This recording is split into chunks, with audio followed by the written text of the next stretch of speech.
नमस्कार साथियों, गौरव ज्ञान धारा में आप सभी का स्वागत है। अपना आरबीएससी वाला बैच चल रहा था, बहुत धड़ल्ले से चल रहा था कह रहा हूं, जबकि चल रहा है ये। और इस तरीके से चल रहा है कि सारी चीजें आप लोगों को याद करवाने का प्रयास किया जा रहा है। देखो, आरबीएससी की मूल किताबें हैं, उनके लिए ये कहा जाता है कि इनका सबसे अच्छा विकल्प होता है कि इनको मूल रूप से ही पढ़ो। और मूल रूप को अपन ने इस तरीके से नोट्स मेकिंग पैटर्न में कर दिया है कि आप लोगों को मतलब बिल्कुल ही आप आश्वस्त रह सकते हैं कि हाँ, सवाल इससे बाहर जा रहे नहीं है। और जैसा कि आप लोगों को यहाँ पे लिखा हुआ दिख रहा है, फ्री बैच, यानी कि एक भी रुपया आप लोगों के नहीं लग रहा है इसको पढ़ने के लिए। सारा का सारा कंसेप्ट आपके क्लियर हो रहा है, जितनी चीजें आप सीख सकते हो सारी सिखाई जा रही है, और चित्रों के माध्यम से आप लोगों के सीधा का सीधा याद हो रहा है। नया तरीका अपन ने इजाद किया और इससे ही पूरा अपना आरबीसी का बैच चला है ना। तो नए जो विद्यार्थी जुड़े उनको सूचना मिल जाएगी 1 मिनट के अंदर। और अब शुरू करते हैं अपन इस क्लास को। आज जो अपन पढ़ रहे हैं उसमें आएगा आप लोगों के जनजातीय आंदोलन। किसान आंदोलन अपन ने पूरे पढ़ लिए हैं। जनजातीय आंदोलनों के अंदर मेर विद्रोह से शुरू करेंगे अपन, और उसके बाद में भील विद्रोह आएगा, फिर गोविंद गिरी की भूमिका आएगी, फिर उसके बाद में मोतीलाल तेजावत की भूमिका आएगी, फिर मीणा विद्रोह होगा, और इस तरीके से 3-4 क्लास के अंदर जनजातियों का विद्रोह समाप्त होगा। अब ये जो जनजातियों वाला विद्रोह है ना, इससे बढ़िया और इससे बेहतर तरीके से नहीं पढ़ा जा सकता जैसे अपन इसमें पढ़ने वाले हैं, क्योंकि ये कक्षा 9 की जो किताब है इसके अंदर बहुत बेहतर तरीके से जनजातियों का विद्रोह दिया है। और वो और भी बेहतर हो गया जब अपन ने इसको जो है इस तरीके से तैयार कर लिया कि हर एक स्लाइड के अंदर जान डाल दी है। ठीक है, तो मैं सिर्फ और सिर्फ चाहता हूं आप लोगों की उपस्थिति कि आप कंटिन्यू क्लास देखा करें, आप जो है नियमितता के साथ में देखा करें, तभी ये आप लोगों के कारगर सिद्ध होगी। ठीक है, चलो टाबरो शुरू करा। चलिए शुरू करते हैं। देखो भाई, सब पहले अब ध्यान पूरा पूरा केंद्रित होना चाहिए अब कंटेंट पे। ठीक है, राजस्थान में जनजातीय आंदोलन की पृष्ठभूमि देखते हैं। देखो, अपवित्र गठबंधन, राजस्थान में स्थानीय सामंतवाद और ब्रिटिश साम्राज्यवाद के बीच एक अपवित्र गठबंधन यानी गठजोड़ बन चुका था। किसके बीच में? सामंतवाद और अंग्रेजों के बीच एक गठबंधन सा बन गया था, और ये मिलके क्या कर रहे थे? जनता को परेशान कर रहे थे। तो इसी से जो है जनजाति वाले भी परेशान हो रहे थे। सर्वप्रथम प्रतिरोध, इस दमनकारी गठजोड़ के विरुद्ध सबसे पहले आवाज उठाने वाले, प्रतिरोध करने वाले 3 प्रमुख जनजातियां थी, जिनमें से नंबर 1 पे आती है मेर, नंबर दूसरे पे मीणा, और नंबर तीसरे पे भील आते हैं। यानी ज्यादातर जो आप लोगों के विद्रोह हुए हैं वो इन्होंने ही किए हैं। सबसे पहले अंग्रेजों का विरोध किया है मेरों ने किया है, क्योंकि अजमेर मेरवाड़ा अपन कहते हैं ना, तो मेर बाहुल्य क्षेत्र अजमेर और उसके आसपास का था। और अंग्रेजों की देखो केंद्र कहां था? राजस्थान का केंद्र, यानी अंग्रेजों का शस्त्रागार देख लो या जो भी है मुख्यावास देख लो, तो वो अजमेर। तो उसके आसपास के जगह जो है वो विरोध हुआ। उसी के पास में ब्यावर पड़ता है, आप लोगों को पता है। तो जब अंग्रेज यहां से जाते थे तो मेर और इनका भय अंग्रेजों को इतना था कि ये एक दूसरे को कहते थे इस एरिया से निकलते तब के बी अवेयर, यानी कि जागरूक रहे, सावधान रहे। क्या कहते हैं? Be aware. तो अपने आसपास वाले लोगों ने वहां पे सुना कि यहां से जब भी अंग्रेज निकलते तब कहते हैं कि बी अवेयर, यानी कि उसका नाम ही पड़ गया, फिर बी अवेयर पड़ा, धीरे धीरे बिगड़ता बिगड़ता ब्यावर हो गया। ठीक है, तो ब्यावर का नाम इस तरीके से पड़ा था उस समय। ठीक है, ध्यान रखेंगे, स्क्रीनशॉट ले लो। चलो आगे बढ़ते हैं। अब सबसे पहले आपको ध्यान रखना है मेर विद्रोह। 1818 से 1824 तक जो है मेर विद्रोह का टाइम पीरियड है। देखिए, अंग्रेजों के आगमन से पहले मेरों द्वारा आबाद यानी बसाए गए क्षेत्र सीधे तौर पर किसी भी बड़ी राजनीतिक सत्ता के नियंत्रण में नहीं थे। यद्यपि मेरों के ये भूभाग भौगोलिक रूप से मेवाड़, मारवाड़ और अजमेर के अंतर्गत आते थे, परंतु प्रशासनिक और राजनीतिक रूप से पूरी तरह स्वतंत्र थे। वैसे देख ले, भौगोलिक रूप से इनके अंतर्गत आते थे, लेकिन प्रशासनिक रूप से इन पे अधिकार नहीं था। इन पे अधिकार किसका था? सिर्फ मेरों का था, क्योंकि बसाए किसने थे? मेरों ने ही बसाए थे। ये ध्यान रखना है आप लोगों को, प्रशासनिक रूप से कोई अधिकार नहीं था। ठीक है, स्क्रीनशॉट लेते जाना, हाथों हाथ अपने मूवी जो है शुरू हो चुकी है। देखिए, विद्रोह का मुख्य कारण क्या था? अंग्रेजों ने सबसे पहले मेरों को अपनी संप्रभुता के अधीन लाकर उन पर पूर्ण नियंत्रण स्थापित करने का प्रयास किया, जो उनके व्यापक विद्रोह का मुख्य कारण बना। देखो, अब जो है शासकों के भी ये अधीन नहीं थे। भौगोलिक रूप से आ रहे थे मारवाड़, मेवाड़ वगैरह के अधीन, लेकिन प्रशासनिक रूप से नहीं थे। अंग्रेजों ने इनके ऊपर प्रभुत्व स्थापित करने की कोशिश की, जिससे इन्होंने अपनी आजादी के ऊपर चोट मानी, और विद्रोह का मुख्य कारण हुआ ये। अब देखिए, अंग्रेज सुपरिटेंडेंट का समझौता हुआ है सन 1818 में। अजमेर के अंग्रेज सुपरिटेंडेंट एफ बिल्डर, नाम याद रखना, पूछा जाएगा। क्या नाम है? एफ बिल्डर ने मेरवाड़ा क्षेत्र के केंद्र बिंदु माने जाने वाले झाक और अन्य गांवों के साथ एक समझौता किया। ये झाक वाला जो प्रश्न बना भी था एक बार, ठीक है। मेर विद्रोह का केंद्र रहा है। झाक और अन्य गांवों के साथ एक समझौता किया। इस समझौते के अनुसार मेरों ने भविष्य में किसी भी प्रकार की लूटपाट न करने की सहमति दी, ठीक है। एक समझौता किया कि ये लूटपाट नहीं करेंगे। किसने किया है? एफ विल्डर ने किया है। झाक और अन्य कुछ जो है क्षेत्रों को शामिल करते हुए ये समझौता किया है, ठीक है। देख लीजिए, चित्रों से भी समझ में आ रहा है। ये एफ बिल्डर आ गया, इनसे समझौता करने यहाँ पे समझौता कर दिया और ये समझौता हो गया, ठीक है। ले स्क्रीनशॉट। चलिए आगे बढ़ते हैं। अब देखिए, अंग्रेजों का विश्वासघात आक्रमण और पुलिस चौके, 1819 की बात है। समझौता तोड़ने का आरोप लगाया मार्च 1819 में। सुपरिटेंडेंट विल्डर ने एक बेहद साधारण सी घटना को आधार बनाकर मेरों पर पूर्व समझौते को तोड़ने का झूठा आरोप मढ़ दिया। कोई छुटपुट घटना हो गई तो उसका जो है आरोप एक तरीके से लगा के और कहा कि इन्होंने ये समझौता तोड़ दिया है। और विल्डर ने नसीराबाद छावनी से ब्रिटिश सैनिकों के साथ लेकर मेरवाड़ा पर अचानक सैन्य आक्रमण कर दिया।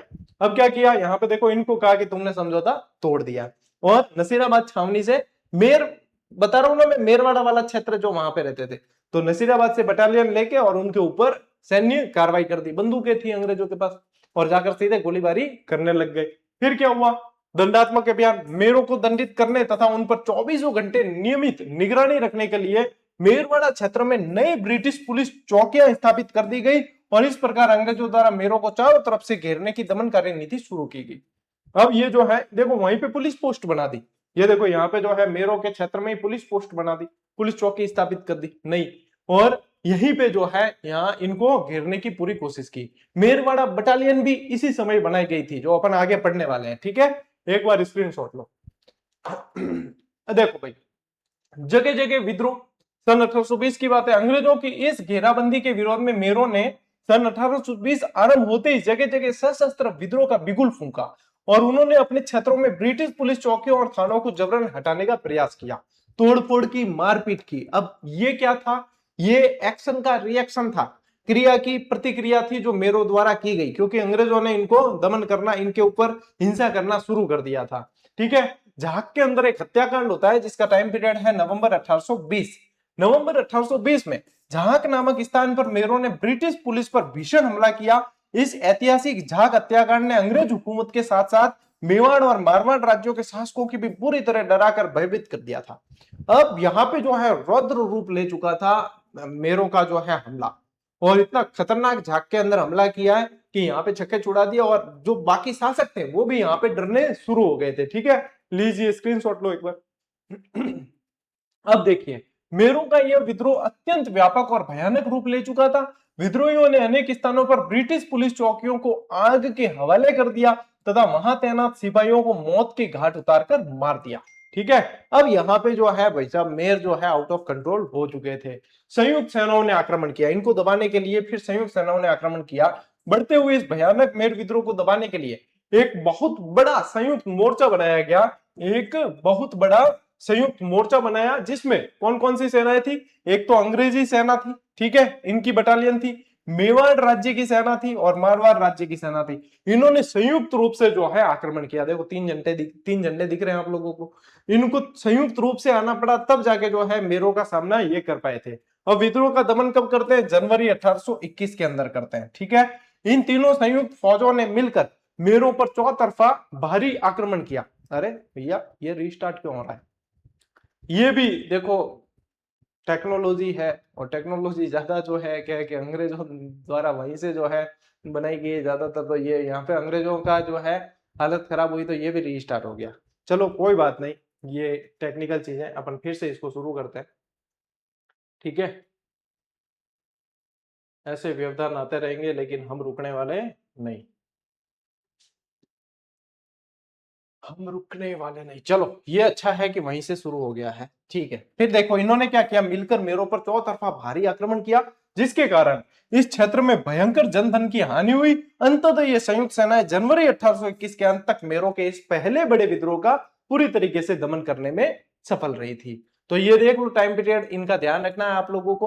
एक पहला जो दमन इनका कब किया गया? जनवरी 1821 में जो है किया। वो भी अंग्रेज अकेले नहीं कर पाए थे, मारवाड़ और मेवाड़ की सेनाओं की सहायता ली थी। और चूंकि मारवाड़ और मेवाड़ की सेना भी डरे हुए थे कि आज अंग्रेजों का नंबर है, अपन भी अंग्रेजों का साथ दे रहे हैं, कल अपना नंबर है, तो इसलिए इन्होंने भी इनका साथ दिया मेरों के विद्रोह को दबाने के लिए। ठीक है, ले टावर स्क्रीनशॉट ले जल्दी फटाफट।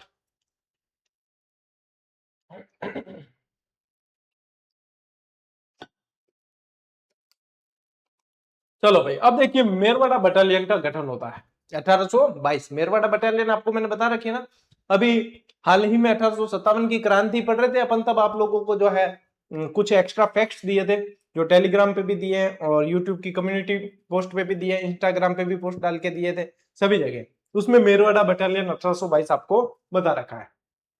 देखिए, मेरों के विद्रोह को पूरी तरह नियंत्रित करने और सेना में शामिल करने के उद्देश्य से 1822 ईस्वी में मेरवाड़ा बटालियन का गठन हुआ। मोस्ट इंपॉर्टेंट है, ये चीज पूछते हैं। ठीक है, इस नवगठित मेरवाड़ा बटालियन का मुख्य केंद्र यानी मुख्यालय ब्यावर बनाया गया। कहां पे बनाया गया? ब्यावर में स्थापित किया गया। मैंने आपको पहले ही बता दिया, ये चीजें आपको पहले ही याद हो गई है कि ब्यावर क्यों कहा जाता था, है ना। ये ब्यावर वाला क्षेत्र इसके आसपास पड़ता था, मेरवाड़ा इसीलिए कहा जाता था, इसको मेर ज्यादा थे। ठीक है, इस सैन्य व्यवस्था के स्थापित होने के बाद एक लंबे समय तक संपूर्ण मेरवाड़ा क्षेत्र पर पूरी तरीके से ब्रिटिश साम्राज्य के प्रत्यक्ष नियंत्रण में रहा है, क्योंकि मेरवाड़ा बटालियन का काम ही ये था कि यहाँ पे विद्रोह वापस नहीं हो, ये स्थापित करना। तो यहाँ पे एक तरीके से क्या, मेरवाड़ा क्षेत्र के अंदर इनकी हुकूमत कायम हो गई थी कि ये विद्रोह वापस नहीं करे मेर, इसके लिए ये आश्वस्त थे। ठीक है, चलो डालो, ले स्क्रीनशॉट। कॉमिक्स के अगले पन्ने की तरफ बढ़ते हैं अपन। चल, अब देखिए, शांति स्थापना, समाज सुधार और विद्रोह पर नियंत्रण। ब्रिटिश प्रशासन मेरवाड़ा क्षेत्र में शांति स्थापित करने में सफल रहा। इसके लिए उन्हें अत्यधिक कठोर और दमनात्मक उपायों का सहारा लिया था। देखिए, 20वीं सदी के प्रारंभिक वर्षों में समय बदलने के साथ साथ अंग्रेजों ने अपनी रणनीति में भी कुछ परिवर्तन किए। उन्होंने मेरों के बीच विभिन्न प्रकार की समाज सुधार गतिविधियों को प्रारंभ किया और उन्हें मुख्य धारा से जोड़ा जा सके, क्योंकि सामाजिक कुरीतियां जो है जनजाति में ज्यादा थी, जनजातियों के अंदर ज्यादा थी, तो इनको जो है सामाजिक कुरीतियों को दूर करके मुख्य धारा से जोड़ने के प्रयास किए हैं। अंतिम परिणाम 1947 तक कठोर दमन और बाद में किए गए सामाजिक सुधारों की दोहरी नीति के कारण अंग्रेज वर्ष 1947 ईस्वी में तक मेर विद्रोह को पूरी तरीके से नियंत्रित करने में सफल रहे थे। ठीक है, तो मेरों का विद्रोह के अंदर आप लोगों को इतना ही पढ़ना है। अब अगर आगे बढ़ते हैं, जिसमें पढ़ेंगे अपन भील विद्रोह। ठीक है, भील विद्रोह बहुत शानदार तरीके से दे रखा है आपके इस किताब के अंदर, और इसके अलावा फिर बाद में जो है आपके मोतीलाल तेजावत की भूमिका आएगी, गोविंद गिरी की भूमिका आएगी, फिर मीणा विद्रोह आएगा। देखो, थाने एक चीज बताई हुई है कि थ्योरी पूरी की पूरी मैं करवा रहा हूं आप लोगों को, चैप्टर वाइज जैसे जैसे, और नोट्स मेकिंग पैटर्न पे। ऑब्जेक्टिव प्रश्नों के लिए आपको शानदार वस्तुनिष्ठ पुस्तक दी है। उसकी विशेषता यह है कि हर चैप्टर को व्यवस्थित तरीके से दिया है। छठी क्लास के मान लीजिए कि 13 चैप्टर है, 14 चैप्टर है, तो प्रत्येक चैप्टर के जितने प्रश्न बन सकते हैं सब दिए। व्याख्या इतनी शानदार दी है कि पीछे एक भी शब्द नहीं छूटा है। अब तक जितने एग्जाम हुए उसमें परिणाम आप देख चुके हो, और 30,000 से अधिक विद्यार्थी यदि उस पुस्तक को पढ़ रहे हैं, तो यानी कि वो मार्केटिंग या प्रचार का कमाल नहीं है, वो सिर्फ और सिर्फ कंटेंट के अंदर जान डाली गई है, उसका कमाल है। तो बिना देखो कंटेंट के भले चाहे कितनी मार्केटिंग करो, कुछ भी नहीं हो सकता, क्योंकि आजकल विद्यार्थी बहुत समझदार है। इसलिए हर उस चैप्टर को बहुत बेहतर तरीके से उसके अंदर किया गया, और ताकि आप कंफ्यूज नहीं हो, कि एकदम सारा मिक्स नहीं हो आपके डेटा, इसलिए उसको चैप्टर वाइज ही रखा है हमने, और चैप्टर वाइज उसको बहुत बेहतर तरीके से तैयार किया है, ताकि आप जैसे ही मान लीजिए आपके अंदर एक ये भय समाप्त होना चाहिए कि आरबीएससी हमने पढ़ी या नहीं पढ़ी। अब इसके लिए क्या, प्रत्येक चैप्टर पढ़ा, और प्रत्येक चैप्टर के बाद में अब चैप्टर भी पढ़ने की भी आवश्यकता नहीं है आपको, कि क्या आपको आरबीएससी की मूल पुस्तकें लाने की जरूरत नहीं, वो मैं करवा रहा हूं। यहां से पढ़ा, वहां से ऑब्जेक्टिव मिला है, खेल खत्म, सीधा सीधा, इससे एक भी शब्द बाहर जाने वाला नहीं है। ठीक है, स्क्रीनशॉट ले लो। इसलिए चैप्टर के अनुसार पढ़ते हुए आगे बढ़े, ताकि आपके दिमाग में जो है क्लियर रहे ये चीजें कि हाँ, ये चैप्टर हमने क्लास 6 के अंदर से ये सारे हमने पढ़ लिए, 7 के अंदर से पढ़ लिए, 9, 10 इस तरीके से, तब आपके दिमाग में एकदम जो है क्लियर कंसेप्ट रहेगा कि हाँ, फिर आप चाहे कोई भी वैकेंसी की तैयारी कर रहे हो तो उसके सिलेबस के अकॉर्डिंग आप पढ़ो, आप लोगों को ये निश्चित रूप से फायदा देना ही देना है। और मैं तो ये कह रहा हूं, पुस्तक भी पढ़ने की आवश्यकता नहीं, आपको इतनी जान डाल दी है इस क्लास में कि इसमें से ही बाहर नहीं जाना है, अपने कुछ भी छोड़ा नहीं है। पुस्तक इसलिए दी है कि ऑब्जेक्टिव आपको मान लीजिए इसी चैप्टर का अभ्यास करना है आप, तो वो वहां से करोगे तो एकदम क्लियर हो जाती है चीज, क्या इसके प्रश्न कैसे आ रहे हैं, हमें आ रहे हैं कि नहीं आ रहे हैं, फिर उसकी व्याख्या पढ़ते हैं तो उससे रिलेटेड एक्स्ट्रा चीज भी आ जाती है उसके अंदर, तो सारे सब कुछ क्लियर होता है। तो इसलिए उस आरबीएससी की पुस्तक ने इतनी धूम मचाई है कि बाकी और भी जो है पब्लिशर्स को पुस्तक आरबीएससी की अपने अपने लेवल पे निकालनी पड़ी है, इतनी उसकी जबरदस्त डिमांड रही है। और वास्तव में उसने बताया उस पुस्तक ने कि इस तरीके से मेहनत की जा सकती है। तो बढ़िया है। देखो, ऐसे कहते हैं कि एक व्यक्ति कदम बढ़ाता है तभी जो है बाकी लोग भी कदम बढ़ाने के साथ करते हैं। तो अपना काम है कि अपन शुरुआत कर दें एक बार, बाकी जितने भी कर रहे थे विद्यार्थियों के हित में ही प्रयास कर रहे हैं कोई भी, तो अच्छी बात है। चलिए आगे बढ़ते हैं। भील विद्रोह 1818 से 1860। देखिए पृष्ठभूमि और मूल कारण पड़ते हैं। भील मूलतः एक शांतिप्रिय जनजाति रही है और अंग्रेजों के आगमन तक पूर्णतः स्वतंत्र जीवन व्यतीत करती थी। अब इसमें भील आपको जो है जैसे कि जनजातियां भी आप लोगों को पढ़ाई है, ठीक है, तो उसके अंदर सारी डिटेल बताई हुई है, ठीक है। तो अब यहाँ पे जो है जनजातियों के आंदोलन से रिलेटेड अपन चीजें पढ़ रहे हैं, है ना। वन पुत्र के नाम से इन्हें कहा जाता था, भील, जिसका शाब्दिक अर्थ वन पुत्र है, जो धनुष बाण चलाते थे वगैरह, ये डिटेल इनकी है, ठीक है। मैंने कई बार जनजातियां पढ़ाई है यहाँ पे। अब देखिए विद्रोह की बाध्यता क्या थी। 1818 ईस्वी के पश्चात उनके ऊपर स्थापित किए गए अर्ध सामंती और अर्ध औपनिवेशिक नियंत्रण ने उन्हें विद्रोह करने के लिए विवश कर दिया था, ठीक है। विद्रोह के 5 मुख्य कारण हैं जिससे आप समझ पाओगे कि क्यों विद्रोह किया है। देखिए, अंग्रेजी कर नीति, भीलों पर नए कर थोपने में के अंग्रेजी प्रयासों से उन्हें गहरा असंतोष पैदा हुआ। मनोवैज्ञानिक संदेह था। अंग्रेजों की भील दमन नीति ने भीलों के मन में ब्रिटिश हुकूमत के विरुद्ध अनेक मनोवैज्ञानिक संदेह उत्पन्न कर दिए थे कि ये क्या करेंगे क्या नहीं। भीलों के अंदर एक अजीब सा जो है संदेह उत्पन्न हो चुका था, ठीक है। एक बार स्क्रीनशॉट लो, आगे बढ़ते हैं अपन। देखिए तीसरा कारण क्या है। कर्नल जेम्स टॉड का प्रशासनिक हस्तक्षेप। ईस्ट इंडिया कंपनी की सहायक संधि के तुरंत बाद उदयपुर राज्य का आंतरिक प्रशासन जेम्स टॉड ने अपने हाथों में ले लिया। उसने भीलों पर राज्य का प्रभुत्व स्थापित करने के ध्येय से उन्हें अपने नियंत्रण में लाने का प्रयास किया। अब देखो, जो स्वतंत्र रहे हुए उनको यदि बांधने की कोशिश करोगे तो निश्चित रूप से विद्रोह होना ही होना है। देसी सेनाओं का भंग होना और बेरोजगारी। 1818 की संधि के बाद अधिकांश देसी सेनाओं को भंग कर दिया गया। देसी सेना से क्या तात्पर्य, जो राजा के अधीन सेनाएं लड़ रही थी, राजा की जो सेनाएं थी उनको भंग कर दिया। उनको भंग किया तभी तो जो अंग्रेजों पर निर्भरता बढ़ेगी, है ना, ये चीज हुई। तो भील लोग इन राज्यों और जागीरदारों की सेनाओं में नियमित या अनियमित रूप से नियुक्त रहते थे। सेनाएं भंग होने से बेरोजगार हो गए और असंतोष फैलना स्वाभाविक था। तत्कालिक कारण क्या हुआ, परंपरागत अधिकारों को छीनना। देखिए, भील अपनी पाल के समीप गांवों से रखवाली तथा अपने क्षेत्रों से गुजरने वाले माल यात्रियों से बोलई कर लेते थे, ठीक है। रखवाली कर, जो चौकीदारी कर होता, इनके पास से जो निकलता उनसे लेते, और इसके अलावा बोलई कर लेते थे। दोनों मोस्ट इंपोर्टेंट पूछ सकते हैं कि भील कौन से कर लेते थे, तो रखवाली कर यानी चौकीदारी कर, और बोलई कर यानी कि सुरक्षा कर लेते थे, ठीक है। जेम्स टॉड ने राज्य की आय और राजस्व बढ़ाने तथा भीलों पर कठोर नियंत्रण रखने के उद्देश्य से उनके ये दोनों अधिकार छीन लिए, जो विद्रोह का तत्कालिक कारण बना। क्या क्या, परंपरागत अधिकार समाप्त। परंपरागत अधिकार क्या था, एक तो रखवाली कर, एक बोलाई कर, ठीक है। रखवाली कर का मतलब है चौकीदारी कर, और बोलाई कर का मतलब है सुरक्षा। ये टैक्स लेते थे, भील लेते थे, किससे, जो यहां से इनके पाल के पास से गुजरते, इनके घरों के पास से गुजरते थे, ठीक है। ये प्रमुख कारण रहे हैं कि भील हो गए अंग्रेजों के खिलाफ, ठीक है। ये भीलों के विद्रोह का मुख्य कारण रहा है। स्क्रीनशॉट लो।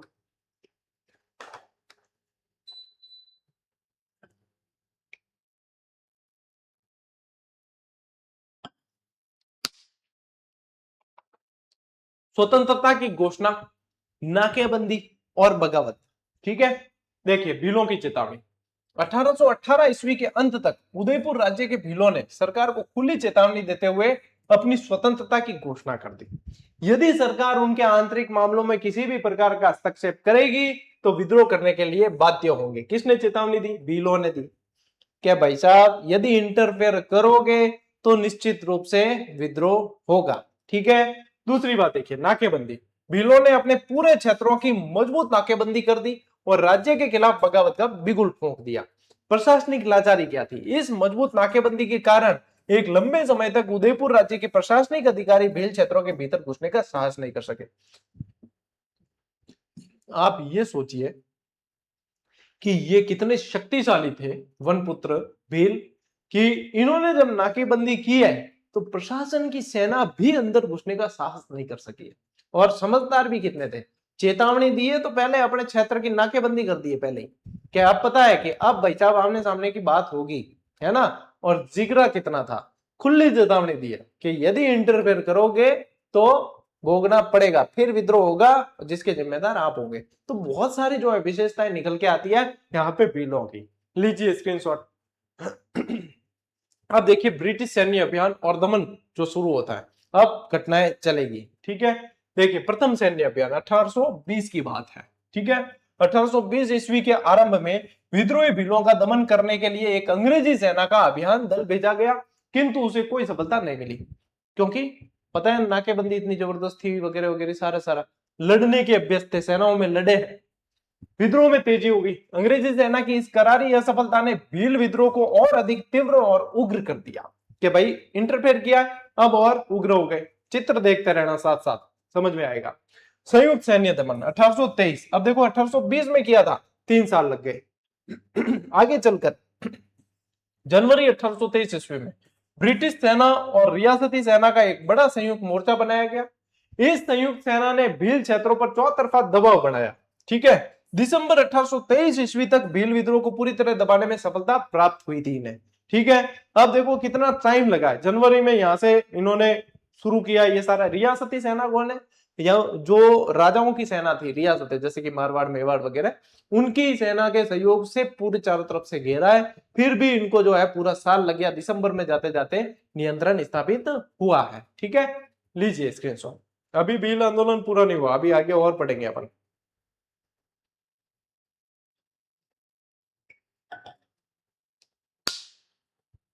चलो, डूंगरपुर बांसवाड़ा राज्यों के भीलों का विद्रोह 1825, है ना। अब पढ़ते हैं डूंगरपुर और बांसवाड़ा राज्यों में।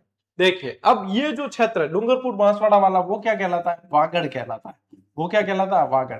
और वागड़ वैसे ही भील बाहुल्य क्षेत्र है, ठीक है। उदयपुर राज्य के भील विद्रोह से प्रेरित होकर डूंगरपुर और बांसवाड़ा राज्यों के भीलों ने भी अशांति उत्पन्न इनके अंदर भी हो गई थी। फिर वर्ष 1825 में इन राज्यों में आदिवासी विद्रोह की कई बिखरी हुई घटनाएं घटित हुई है और डूंगरपुर में गंभीर स्थिति बन गई थी। डूंगरपुर राज्य में स्थिति अधिक गंभीर थी, जिसके कारण भीलों के दमन में हेतु ब्रिटिश सेना भेजी गई थी, ठीक है। डूंगरपुर में ज्यादा क्रिटिकल केस था। अब ये चीजें है ना, मैं खुद भी जब इस किताब से पढ़ता हूं तो मुझे लगता है, जो मैं फेस करता हूं वो आपको बता रहा हूं, कि जब ये जो मूल किताब है इसकी बात कर रहा हूं मैं। देखो ये जो किताब है, अब इससे पढ़ते हैं तो देखो इसमें कैसे दे रखा है। जैसे कि आप पढ़ोगे जनजातियों के आंदोलन, तो इस तरीके से दे रखा है, पूरा का पूरा पूरा ऐसे दे रखा है। नोट्स जैसे मैं पढ़ा रहा हूं वैसा कुछ भी नहीं है। ये तो मैंने आप लोगों के लिए प्रिपेयर किया है, 4 से 5 घंटे लेता हूं मैं, तब जाके ये ऐसी प्रिपेयर होती है स्लाइड की आप 40 मिनट में पढ़ लेते हो और आपको लगता है कि वास्तव में ये इफेक्टिव है। ये चित्र इनसे रिलेटेड, ये नोट्स इस तरीके से फॉर्मेट वगैरह सारे सारा, ठीक है। तो ये जब मैं खुद भी ये थ्योरी पुस्तक पढ़ता हूं ऐसे, तो मुझे खुद को लगता है कि इसमें से जो है किस तरीके से याद किया जाए। यहाँ पे ये चीजें इस तरीके से आने के बाद में आपकी इतनी आसानी हो गई कि आपको जो है इनके एक तो शीर्षक मिल गए इस तरीके से, है ना, और जहां जहां मोस्ट इंपॉर्टेंट है वो चीजें बता देता हूं मैं। तो ये जो है आप लोगों के लिए वास्तव में बहुत बेनिफिशियल है, तो इसको हल्के में मत लेना। हर रोज क्लास अटेंड करनी आप लोगों के लिए जरूरी है, ठीक है। स्क्रीनशॉट लो। देखो अब रणनीतिक समझौता हुआ होता है मई 1825 के अंदर। वास्तविक युद्ध या संघर्ष आरंभ होने से पूर्व ही भील मुखियाओं ने मई 1825 ईस्वी में अंग्रेजों से समझौता कर लिया। जब वास्तविक संघर्ष स्टार्ट हो उससे पहले कर दिया। अब प्रमुख विद्रोही पाले कौन कौन सी, पाले यानी कि उनके क्षेत्र कौन कौन से थे, ठीक है। एक तो देखो सिमुरुवारू, सिमुरुवारू देवन और नंदू पालों के भीतर भीलों ने इसी प्रकार के समझौते किए। कहां कहां किए, सिमुरुवारू पाल, देवलपाल और नंदूपाल, ठीक है। ये ध्यान रखना, ये शब्द पूछते हैं। अब देखिए यद्यपि इन समझौतों के प्रावधान पूरी तरह एक पक्षीय थे, अंग्रेजों के पक्ष में थे, फिर भी इनके माध्यम से अंग्रेज एक लंबे समय तक डूंगरपुर राज्य में शांति बनाए रखने में सफल हुए। थे तो अंग्रेजों के पक्ष में ही, लेकिन फिर भी भीलों ने संयम रखा, ये मैं कह सकता हूं। उन्होंने जो है संयम रखा कि उन्होंने वापस जो है यहाँ पे अशांति जैसी स्थिति उत्पन्न नहीं होने दी, ठीक है। लीजिए स्क्रीनशॉट। उदयपुर राज्य में भीलों का अनवरत संघर्ष और दौलत सिंह का विद्रोह, मोस्ट इंपॉर्टेंट 1826 से 1838, मोस्ट इंपॉर्टेंट कर देना, यहां से प्रश्न बनते हैं। अब देखिए डूंगरपुर के विपरीत उदयपुर राज्य के भीलों ने अंग्रेजों की इस प्रकार की दमनकारी शर्तें कभी स्वीकार नहीं की और न ही उनके समक्ष आत्मसमर्पण किया। डूंगरपुर के भील जो थे वो जो है स्वीकार कर लिया था उन्होंने, लेकिन उदयपुर के भीलों ने स्वीकार नहीं किया था। दौलत सिंह और गोविंद राम का विद्रोह होता है जनवरी 1826 में। जनवरी 1826 में गिरासिया भील मुखिया दौलत सिंह और या क्या ये क्या लिखा हुआ है, ये एवं है, ये क्या, ये एवं गोविंद राम ने अंग्रेजों और उदयपुर राज्य के खिलाफ एक नया सशक्त विद्रोह शुरू किया। मोस्ट इंपोर्टेंट है, जनवरी 1826 में उदयपुर में भीलों के संघर्ष का नेतृत्व किसने किया? तो वो किया है दौलत राम और गोविंद दास। कैसे याद रखोगे? जीजीडी तो याद रखते हो ना, गौरव सर ने पढ़ाया, ठीक है, कि गोविंद राम और दौलत सिंह इन्होंने विद्रोह किया है, बस हो गया याद, ठीक है। विद्रोह की समाप्ति 1826 में, वर्ष 1826 में ही एक लंबी कूटनीतिक बातचीत के उपरांत दौलत सिंह ने आत्मसमर्पण कर दिया, जिसके पश्चात यह विद्रोह समाप्त होता है।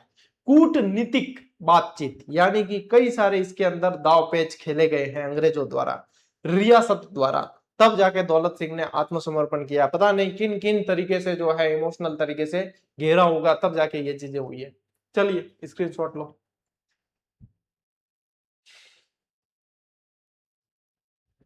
देखो, उदार नीति का अनुसरण 1838 ईस्वी तक, 18 अंग्रेजों और उदयपुर राज्य ने वर्ष 1838 तक भीलों के प्रति एक नरम और उदार नीति अपनाई कि 1826 से लगा के 38 तक जो है किसी तरह से ज्यादा दमनकारी नीति नहीं अपनाई गई अंग्रेजों द्वारा, ठीक है। ये सारी चीजें मोस्ट इंपॉर्टेंट है, ये सारी चीजें अलग अलग तरीके से पूछी जाएगी आपको, है ना, पूछ सकते हैं कब उदार नीति अपनाई, कब एग्रेसिव नीति रही है, ये सब। देखिए कारण क्या था इसका, नीति बदलने का मुख्य कारण यह था कि पूर्व में किए गए कठोर दमनात्मक सैनिक आक्रमणों ने उन्हें वांछित परिणाम प्राप्त नहीं हुए थे और इस काल में भील उपद्रव की छोटी घटनाएं तो ये तो जारी रही, किंतु कुल मिलाकर 1838 तक उदयपुर राज्य में सामान्य शांति बनी रही। बड़ा कोई भी विद्रोह नहीं हुआ, छोट-फूट घटनाएं तो देखो फौजदारी के मामले चलते रहते हैं, लेकिन बड़ा कोई भी ऐसा जो विद्रोह नहीं हुआ था, ठीक है। चलिए स्क्रीनशॉट लीजिए। देखो बांसवाड़ा राज्य में भील उपद्रव 1836 की बात है। वर्ष 1836 ईस्वी में बांसवाड़ा राज्य के भीलों ने पुनः उपद्रव शुरू कर दिया। अब देखो वहां पे जो है उपद्रव समाप्त हो गया था डूंगरपुर वाला, यहाँ पे बांसवाड़ा के अंदर फिर से उपद्रव शुरू होता है। इस विद्रोह को बढ़ते देख ब्रिटिश सेना की सहायता से बांसवाड़ा के महारावल ने तुरंत प्रभाव से इसे नियंत्रित और शांत कर दिया, तुरंत एक्शन लिया, त्वरित, क्योंकि लेट करते तो मामला हाथ से निकल जाता। फिर क्या होता है, मेवाड़ भील कोर का गठन 1841, है ना, मेवाड़ भील कोर्प्स कह सकते हैं। अब देखिए सैन्य पद्धति अंग्रेजों ने बल प्रयोग की नीति जारी रखी और मेरवाड़ा बटालियन की तर्ज पर भीलों के विरुद्ध एक लंबी सैनिक योजना तैयार की। अब यहाँ पे भाई साहब ये ध्यान रखना कि इन सैनिक टुकड़ियों के गठन का क्रम पूछा जाता है, इन बटालियन का।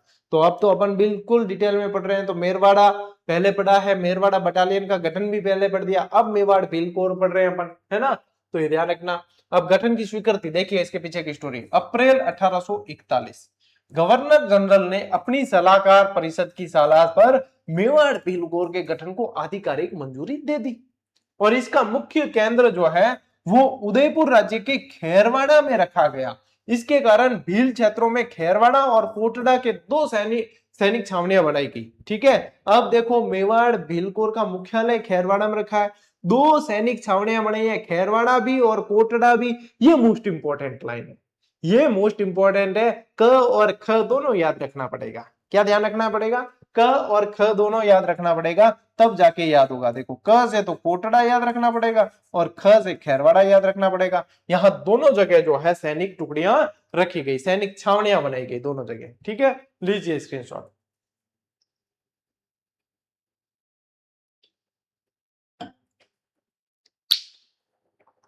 चलो भाई, क्षत्रिय विद्रोहों का फैलाव और दमन 1844 से 50 तक, ठीक है।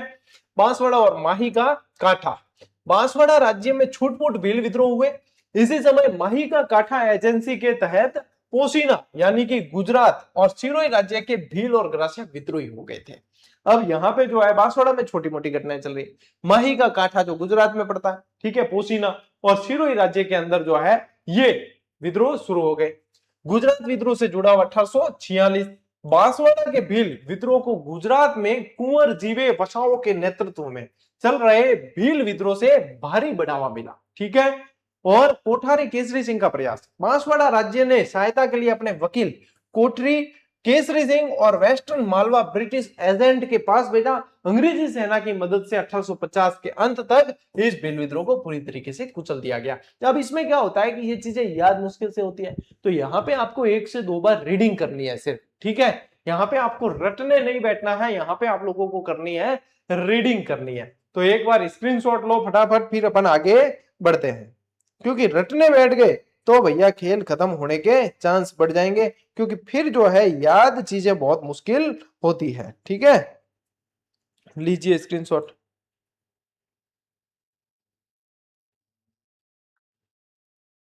कुंवर जीवे बसाओ, कैसा नाम लगता है ना, ऐसे ही लिखा हुआ है कक्षा 9 की किताब में। अब देखिए शांतिकाल 1850 से 55 ईस्वी के बीच कोई भी बड़ी भील विद्रोह की घटना नहीं होती है, यानी कि ये एक तरीके से शांतिकाल रहा है। अब कालीबास विद्रोह दिसंबर 1855, ये प्रश्न बना है, बहुत शानदार यानी कि अव्वल दर्जे का प्रश्न था। उदयपुर राज्य के कालीबास के भील अचानक विद्रोही हो गए। मेहता सवाई सिंह की बर्बरता, 1 नवंबर 1856 महाराणा ने मेहता सवाई सिंह के नेतृत्व में एक सेना भीलों के दमन के लिए भेजी। ये प्रश्न बना था यहां से, ये भी मोस्ट इंपोर्टेंट, कि कालीबास के दमन के लिए किसके नेतृत्व में भेजी, तो सवाई सिंह के। अब इस सेना ने गांवों में आग लगा दी और भारी संख्या में भीलों को मौत के घाट उतार दिया। इसके बाद 1860 तक निरंतर छुटपुट भील विद्रोह होते रहे। तो यहाँ पे मेहता सवाई सिंह याद रखेंगे, साथ ही साथ कालीबास का विद्रोह का टाइम याद रखना। 1857 की क्रांति का रुख देखिए। 1857 ईस्वी के राष्ट्रीय विप्लव के दौरान भील विद्रोह की आशंका थी, परंतु भील इस राष्ट्रीय क्रांति से पूरी तरह अनभिज्ञ थे, इसलिए राजकीय पलटनों में भीलों ने अंग्रेजों के प्रति कोई विद्रोह नहीं किया। मतलब भीलों के अंदर यह सूचना पहुंच ही नहीं पाई थी कि 1857 की क्रांति जैसी भी कोई मतलब बहुत बड़े लेवल पे चीज हो रही है। नहीं तो ये भील विद्रोह से वैसे ही अंग्रेज परेशान थे, जनजाति विद्रोह से वैसे ही परेशान थे, तो इनका साथ भी क्रांतिकारियों को मिल जाता तो भाई साहब सीधा पासा पलट जाता। लेकिन यहां अंग्रेजों का फायदा था कि इनको इतनी जानकारी नहीं थी। ठीक है, लीजिए स्क्रीनशॉट। देखिए अब खेरवाड़ा, कोटड़ा और देवलपाल के प्रवर्ती भील उपद्रव, सारे के सारे पढ़ा रहा हूं, सारे भील विद्रोह। ठीक है, इनमें से फिर प्रश्न बाहर जाना नहीं है। 1861 से 1875 खेरवाड़ा उपद्रव। ठीक है, उदयपुर के निकट खेरवाड़ा क्षेत्र में भील उपद्रव की घटनाएं सामने आई, ये 1861 में। कोटड़ा हिंसा, ये 1863 में। कोटड़ा के भील हिंसक गतिविधियों में शामिल हो गए। इनकी जिम्मेदारी मेवाड़ भील कोर के कमांडिंग अधिकारी ने उदयपुर राज्य पर डाल दी, क्योंकि राज्य के प्रशासनिक अधिकारी भीलों के साथ उचित व्यवहार नहीं कर रहे थे, तो इसलिए इन्होंने कहा कि कोटड़ा वालों ने भी कर दिया विद्रोह। अब ये खेरवाड़ा और कोटड़ा में क्या बनाई थी, याद करो, छावनियां बनाई थी दो। जब मेवाड़ भीलकोर का गठन हुआ तो 2 छावनियां बनाई, एक तो क यानी कोटड़ा और एक ख यानी खेरवाड़ा, तो दोनों जगह हिंसक हो गई। ये लीजिए स्क्रीनशॉट। समाधान क्या निकला, इन आधारों पर वहां के हाकिम अधिकारी का तबादला कर दिया गया और सैनिक कार्रवाई तथा शांतिपूर्वक समझा बुझाकर भील उत्पाद को पूरी तरह शांत किया गया। ठीक है, देवलपाल विद्रोह ये होता है 1867, इनका क्रम लिख के रखना। अगला प्रश्न आप लोगों के इनके क्रम का है, भीलों के विद्रोह के क्रम का है, जो अभी लास्ट 2 स्लाइड में अपन ने पढ़ा है। ठीक है, क्रम लिख के रखना। खेरवाड़ा और डूंगरपुर के बीच स्थित देवलपाल के भीलों ने उत्पाद शुरू किया, जिसे मेवाड़ भील कोर ने कड़ाई से कुचल दिया। ठीक है, यहाँ पे ये इनका दमन कर दिया। फिर बांसवाड़ा के अंदर 1872 से 75 के बीच और घटनाएं घटती है। इस समयावधि के दौरान भील विद्रोह की अनेक घटनाएं पुनः घटित हो गई, यानी कि एक बार विद्रोह दबा दे फिर वापस जो है विद्रोह होने लगता। चारों तरफ यही चल रहा था। ठीक है, और बहुत ज्यादा जब मतलब देखो घटनाएं हुई होगी, परेशान हुए होंगे, तब जाके अपन इनको भील विद्रोह के अंदर या जनजाति विद्रोह के अंदर पढ़ रहे हैं। ठीक है, चलो आगे बेटा। बांसवाड़ा और मध्य भारत के भील छापामार गतिविधियां किस तरीके से करते हैं वो देखिए। अब देखिए प्रभावित क्षेत्र, बांसवाड़ा राज्य के चिलकारी और शेरगढ़ गांवों के भील छापामार गतिविधियों के कारण अशांत रहे हैं। ठीक है, खुला विद्रोह कब हुआ है, वर्ष 1873-74 के दौरान इन गांवों के भीलों ने खुलकर विद्रोह का बिगुल फूंक दिया। ठीक है, पहले छापामार कर रहे थे, फिर जो आ गए सामने। ठीक है, गतिविधियों का विस्तार हुआ। भीलों की विद्रोही गतिविधियां मारवाड़ राजपूत सीमा पार कर मध्य भारत के सैलानी और झाबुआ तक तेजी से फैल गई थी। ठीक है, झाबुआ तक फैल चुकी थी। देखिए इनकी जो है अब विस्तार हो गया था, यहाँ झाबुआ तक जो है, यहाँ तक सैलानी तक फैल चुकी थी ये। चलिए स्क्रीनशॉट लो। उदयपुर राज्य का भीषण भील विद्रोह 1881-82 मोस्ट इंपोर्टेंट है। अब यहाँ पे जो है उग्र ज्यादा हो गया। विद्रोह का समय है 1881-82 का। उदयपुर राज्य में भील अंग्रेजों और स्थानीय राज्य के सरकार के विरुद्ध जो है भड़क उठे थे। ये 19वीं सदी का सबसे भयानक भील विद्रोह सिद्ध हुआ, इसीलिए मोस्ट इंपोर्टेंट है। मूल कारण क्या था? यह विद्रोह किसी तात्कालिक कारण की वजह से नहीं, बल्कि एक लंबे समय से भीलों के मन में एकत्र हो रहे गहरे भील आक्रोश का बहुत बड़ा विस्फोट था। छुटपुट घटनाएं होती जा रही थी, बार बार मार देते थे आके वगैरह, क्योंकि उनके पास में, अंग्रेजों के पास में अत्याधुनिक हथियार थे और इनके पास में क्या थे? अपने परंपरागत भाले, तीर, कमान, ये सब। और यहाँ पे अब इनको लगा कि भाई अब अपन को जो है करो या मरो वाली स्थिति पे आना पड़ेगा, क्या ये बार बार दमन सहन नहीं होगा। ठीक है, ले स्क्रीनशॉट। फिर देखिए 12 पाल सैन्य अभियान और बर्बर दमनकारी नीति, मार्च 1881। सैन्य टुकड़ी का पहुंचना 26 मार्च 1881। 26 मार्च 1881 की रात में राज्य की संयुक्त सेनाएं बारापाल नामक स्थान पर पहुंचती है। ये मोस्ट इंपोर्टेंट है, यहां से प्रश्न बनते हैं बड़े बड़े कूट वाले। आप विश्वास नहीं करोगे, लेकिन जब ये बनेंगे, बड़े पहले भी और बनेंगे, यहीं से बनते हैं सारे सारे। तो ये आने वाली 3-4 स्लाइड आप लोगों के लिए मोस्ट इंपोर्टेंट है। ठीक है, ये ध्यान रखना। अब देखो संयुक्त सेनाएं बारापाल नामक स्थान पर पहुंची। ठीक है, अब इसका नेतृत्व, इस सैन्य टुकड़ी का नेतृत्व जो है वो निम्नलिखित अधिकारियों द्वारा किया गया। किसके द्वारा? मामा अमान सिंह उदयपुर राज्य का आधिकारिक प्रतिनिधि था, लोनारगन जो ब्रिटिश अंग्रेज प्रतिनिधि था, और श्यामल दास जो मेवाड़ महाराणा का निजी सचिव था। और ये भाई साहब मोस्ट इंपोर्टेंट है। क्या पढ़ रहे हैं अपन? बारापाल अभियान पढ़ रहे हैं। इसके अंदर किस किसने किया? ये तीनों खड़े हैं, देख लो बारापाल के अंदर कौन कौन है। फिर से देखो, मामा अमान सिंह है, लोनारगन है और श्यामल दास है। ठीक है, इन्होंने जो है यहाँ पे संयुक्त रूप से नेतृत्व किया है। लीजिए स्क्रीनशॉट। चलो देखो, बारापाल सैन्य अभियान के अंदर ही प्रथम दिवस का अत्याचार 27 मार्च 1881। राजकीय और ब्रिटिश सेना ने बारापाल में बर्बरता दिखाते हुए भीलों की सैकड़ों झोपड़ियों को पूरी तरीके से जलाकर राख कर दिया। पहले दिन 27 मार्च की बात है। ठीक है, देखो सैकड़ों झोपड़ियां जला दी। दूसरा दिन 28 मार्च, अगले दिन 28 मार्च को भी सेना का भीषण सैनिक अभियान अनवरत जारी रहा। इस दौरान बारापाल के आसपास स्थित भीलों के अन्य झोपड़ों को भी निरंतर चुन चुनकर जलाया जाता रहा। सब जला रहे थे, इनकी बस्तियां पूरी पूरी जला रहे थे। अब भीलों की सुरक्षात्मक रणनीति देखो। फौज की इन हिंसक कार्रवाइयों और अत्याचारों से बचने के लिए अधिकांश भीलों ने अपने परिवार सहित स्वयं अपने बचे कुचे घरों को भी उजाड़ दिया। वे सब मिलकर सघन जंगलों और पहाड़ियों की ऊंची चोटियों पर पहुंच गए, वहां सुरक्षित स्थिति प्राप्त कर ली। अब भीलों ने खुद ने भी क्या किया कि अपने इन घरों को त्याग दिया, उजाड़ दिया, और कहां चले गए? पहाड़ की चोटियों पर, क्योंकि ये तो जंगल वन पुत्र है, ये तो जंगल के बेटे हैं और ये तो इसके अंदर रहने के अभ्यस्त है। ये चले गए सुरक्षित स्थानों पे। ठीक है, लीजिए स्क्रीनशॉट। देखो फिर क्या होता है। भीलों का रणनीतिक बढ़त और ऋषभ देव, ठीक है, जिनको ऋषभ देव का घेराव कहते हैं, मार्ग में बाधा। देखिए अपनी स्थिति मजबूत करके भीलों ने रास्ते बंद कर दिए और राज्य की सेना को आगे बढ़ने से रोक दिया। अब ये चले गए पहाड़ों पे, अब राज्य की सेना आएगी, और ये पहाड़ों के भील क्या थे? अभ्यस्त थे पूरी तरीके से। इन्होंने वहां के रास्ते तहस नहस कर दिए, तो सेना को पहुंचने में कठिनाई, और ये फिर दुर्गम जगह पे बैठे थे तो वहां से हमला करना आसान। तो इन्होंने जो है इस मामले में बढ़त ले ली। अब सेना को पीछे हटना पड़ा। निराश होकर सेनापतियों ने सुरक्षात्मक रुख अपनाते हुए ऋषभ देव यानी ऋषभ देव में अपने डेरे डाल दिए, और ऋषभ देव में लगभग 8000 भीलों ने मिलकर राज्य की सेना को चारों तरफ से घेर लिया। अब जो है ये देखो, ये ऋषभ देव के अंदर यहाँ पे इन्होंने डेरे, और भीलों ने क्या किया? अब चारों तरफ से ऋषभ देव के अंदर इनको घेर दिया। अब विद्रोह के मुख्य भील नेता कौन थे? ये भी पूछते हैं, मोस्ट इंपोर्टेंट है। इस भीषण घेराव और विद्रोह का नेतृत्व करने वाले प्रमुख नेता कौन थे? एक तो नीमा जो बिलकपाल का गमिती था, एक खेमा जो पीपली का निवासी, और एक जोयता जो सगातारी का निवासी। अब देखो पहले स्तर पे प्रश्न पूछा जाएगा तो सिर्फ ये पूछेंगे कौन थे कि नीमा, खेमा और जोयता। दूसरा यदि कठिन लेवल पे पूछेंगे तब ये पूछेंगे कि नीमा कहाँ का था, खेमा कहाँ का था और जोयता कहाँ का था। ठीक है, तो नीमा बिलकपाल का, खेमा पीपली का और जोयता सगातारी का है। ठीक है, अब देखो शांति के प्रारंभिक प्रयास हुए। सैन्य अधिकारियों द्वारा भीलों के साथ शांति समझौते के शुरुआती प्रयास किए, लेकिन ये शुरुआती प्रयास असफल रहे। ठीक है, अब क्या किया? गिर गए भाई, तो क्या है, समझौता करते हैं। तो ये प्रयास पहले सफल नहीं हुए।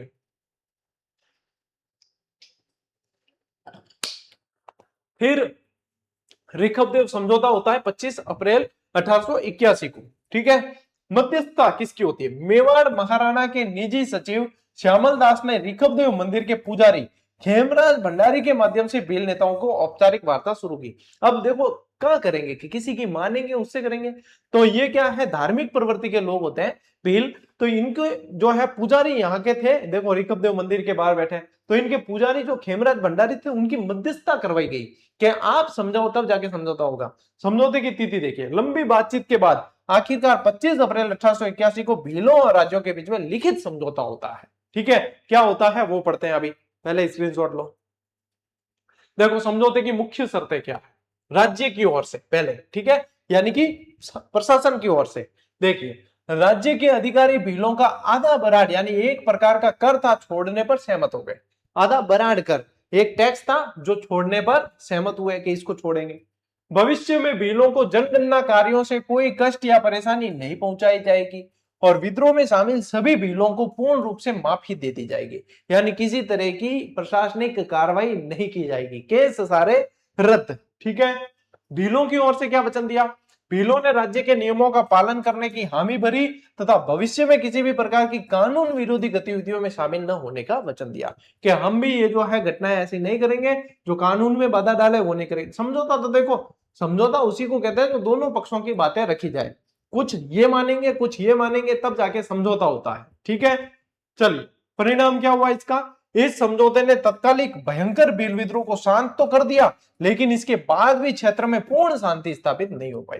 ठीक है, पूर्ण शांति स्थापित नहीं हो पाई, लेकिन उस समय जो सबसे भयानक भील विद्रोह चल रहा था वो कहीं ना कहीं जाके शांत हो चुका था, वो जो है शांत हो चुका था। ठीक है, चलिए स्क्रीनशॉट लीजिए। और इसी के साथ अपनी ये आज की क्लास ये भी पूरी हुई। अब आपके 9th तक इसमें ये दे रखा है, अब कंटिन्यू है, लेकिन आगे जो है वो गोविंद गिरी के बारे में। अभी तक अपन ने देखो गोविंद गिरी का जिक्र तक नहीं किया, अभी नहीं पढ़ा है, लेकिन नेक्स्ट जो अपन क्लास पढ़ने वाले हैं वो पूरी तरीके से गोविंद गिरी और उनके आसपास चलेगी पूरी तरीके से, जो मोस्ट इंपॉर्टेंट है। तो अपन ने उस क्लास को सेपरेट रखा है ताकि आप उसको व्यवस्थित तरीके से पढ़ सको। फिर एक मोतीलाल तेजावत और उनके आसपास की घटनाओं की क्लास अलग से चलेगी। फिर इसके अलावा मीणा विद्रोह वाली क्लास को अलग से देने का विचार किया है। ठीक है, यानी कि बहुत सिस्टमेटिक तरीके से चल रहे हैं। जब आप जैसे कि ये चैप्टर आपने पढ़ लिया जनजातियों का, अब आपको जो है सारा जो है अलग अलग जगह से पढ़ने की आवश्यकता नहीं, यही चैप्टर ये पढ़ लिया आपने, अब इसके अंदर आपने प्रैक्टिस कर ली, आपके कंप्लीट जो है एक तरीके से अभ्यास हो गया। इसीलिए ये पुस्तक विद्यार्थियों की पहली पसंद बनी हुई है, कारण कि जैसे ही चैप्टर पढ़ा है, अब मान लीजिए कि सभी के पास में तो मतलब जो क्लास लगा रहे हैं उनके लिए भी हो गई।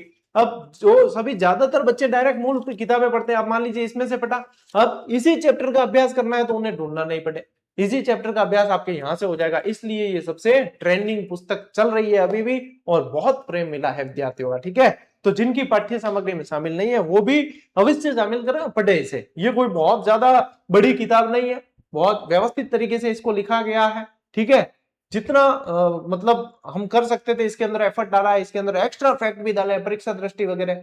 विमोचन का वीडियो आप देख लेना, इसका सारी डिटेल उसमें बता रखी है। ठीक है, चलो टापरो, आज की इस क्लास में इतना ही। अब मिलते हैं अपन अगली क्लास में, अगले सेशन में। तब तक के लिए राम राम, जय हिंद।